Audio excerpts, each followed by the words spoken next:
হত্যা করার জন্য যদি এরশাদকে আমরা খুনি এরশাদ বলতে পারি, হাসিনাকে কেন আমরা খুনি স্বৈরাচার বলতে এত দ্বিধা? আমি এই খুনি স্বৈরাচার শেখ হাসিনার পতন চাই, পতন চাই, পতন চাই। তাকে পদত্যাগ করতে হবে, ক্ষমা চেয়ে, এটাই আমাদের এক দফা এবং এক দাবি।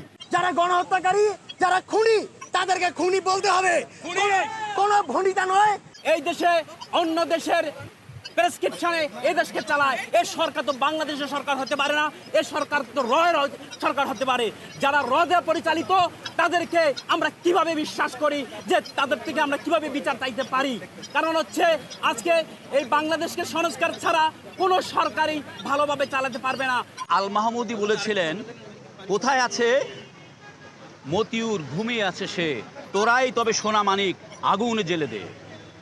আমরা স্টিফেন মালামের একটা বিখ্যাত লাইন আছে এরকম, poetry is the language of a state of crisis. যখন রাষ্ট্র ক্রাইসিসে পড়ে তখন কবিতা হয়ে ওঠে রাষ্ট্রভাষা। আজকে সেই কবিদের আমরা দেখি না, আমরা সেই লেখকদের আজকে দেখি না। আমি জানি না এরা কোথায় কি করে, এরা কি পদলোহী করে, কারো পদলোহী আমি জানি না। সেই সব কবিতা আমি ঘৃণা করি এবং আমাকেও কবি বলতে আমার এখন ঘৃণা বোধ হচ্ছে।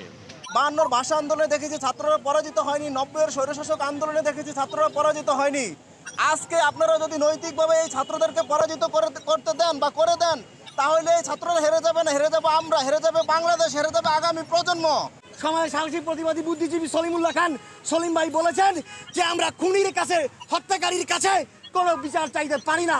খুনিকে অবিলম্বে পদত্যাগ করতে হবে।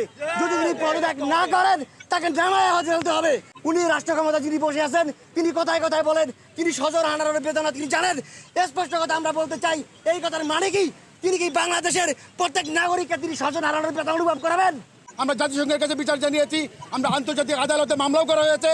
সেই জায়গা থেকে আমরা মনে করি এই নির্বিচার খুন, নিরস্ত্র শিক্ষার্থীদের উপর, নিরস্ত্র জনতার উপর, ছাত্র জনতার উপর যে আক্রমণ, সেই আক্রমণ, সেই খুন, সেই আক্রমণ, সন্ত্রাসী কায়দায় যে আক্রমণ করা হয়েছে হেলমেট বাহিনী দ্বারা, তারও আমরা প্রতিবাদ জানাই।